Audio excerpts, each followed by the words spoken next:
Na aula de hoje, estudaremos os materiais e o ambiente. Os tipos de materiais serão divididos em dois. Primeiro, os materiais naturais, segundo, os sintéticos. Os naturais, como o próprio nome já diz, são aqueles retirados da natureza e podem se dividir em manufaturados ou não. Os não manufaturados são utilizados por nós, seres humanos, da mesma forma como foram extraídos da natureza. E os manufaturados, eles precisam ser modificados pelo ser humano. Sintéticos são todos os materiais desenvolvidos em laboratório, geralmente utilizados para substituir materiais naturais na fabricação de determinados objetos, seja pelo seu custo ou porque tem maior resistência e até mesmo durabilidade. Um exemplo são os remédios. Ao lado há uma seringueira e esses cortes transversais na seringueira servem para extrair o seu precioso látex. O látex é um recurso natural. E ao lado temos um homem trabalhando na produção da borracha. E o produto final é a manufatura. Então, o látex é um produto não manufaturado, mas a borracha é um produto manufaturado. Desenvolvimento da aspirina. Os seres humanos sempre tentaram encontrar formas de amenizar os efeitos das doenças no seu organismo. E encontraram esses recursos na própria natureza, tanto de origem animal como origem vegetal.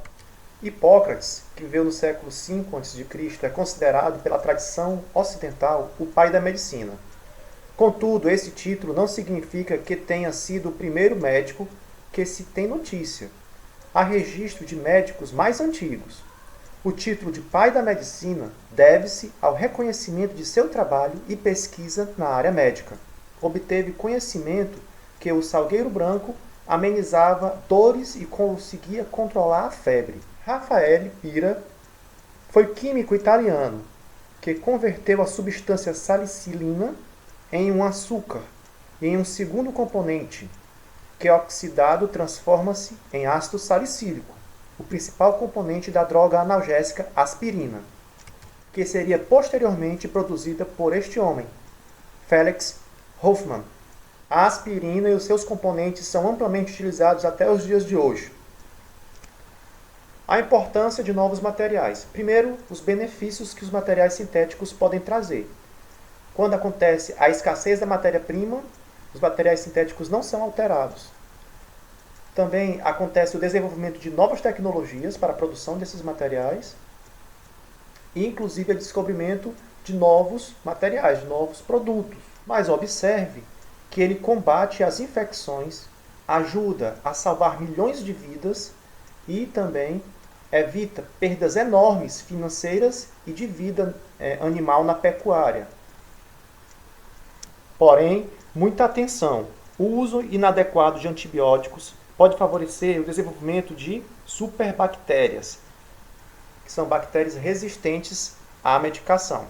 Porque o medicamento ele não consegue eliminar 100% das bactérias. Se ele for tomado indiscriminadamente, ou seja, não tiver o seu ciclo fechado, as bactérias que sobrevivem, por algum motivo, elas estão, pela seleção natural, elas estão adaptadas à medicação, à droga que foi administrada como medicação.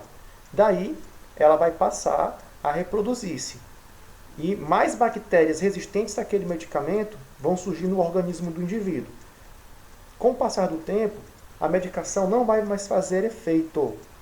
Portanto, essas bactérias são chamadas superresistentes. Impactos ambientais. Observe a sequência. O crescimento populacional impulsionou o desenvolvimento da tecnologia. Quanto maior a população, maior é a quantidade de recursos naturais para suprir todas as suas necessidades. Mais impacto ambiental é gerado, mais eficaz precisa ser a tecnologia para obter esses recursos. A atividade humana levou os animais e plantas ao declínio em todas as regiões do mundo, colocando em risco o bem-estar através da exploração excessiva de recursos naturais e de poluentes.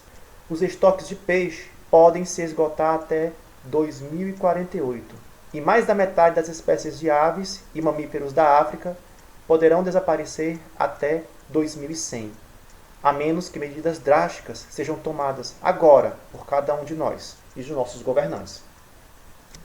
Ao lado, temos um gráfico com a população mundial na década de 90 passava de pouco mais de 5 bilhões de pessoas no planeta. Em 2017, apenas 27 anos depois, a população já se aproximava dos 8 bilhões.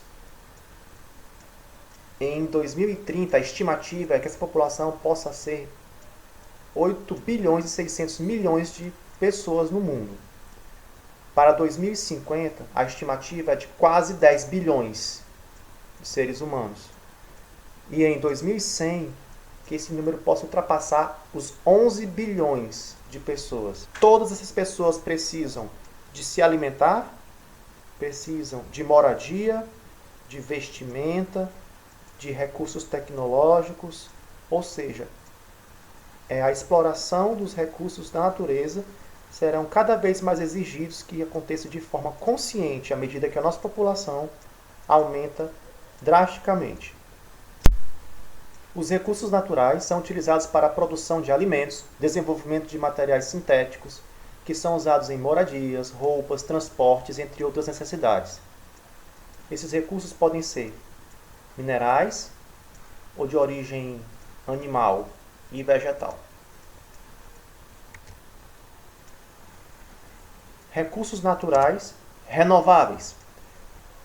Esses são os que podem ser repostos pela natureza, quando o nosso consumo ele não ultrapassa a exploração do recurso. Por exemplo, a cana-de-açúcar. Ela é explorada, mas ela num ritmo onde no ano seguinte a plantação ela vai crescer novamente e abastecer toda a nossa necessidade.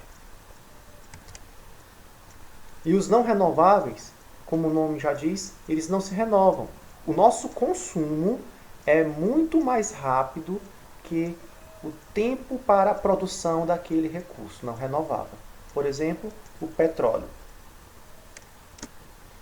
O pau-brasil, no século XV, ele foi amplamente explorado pelos portugueses. Ele era um recurso natural. Porém, sua extração foi mais rápida que a sua capacidade de reposição. Logo, ele se tornou um recurso não renovável naquela época.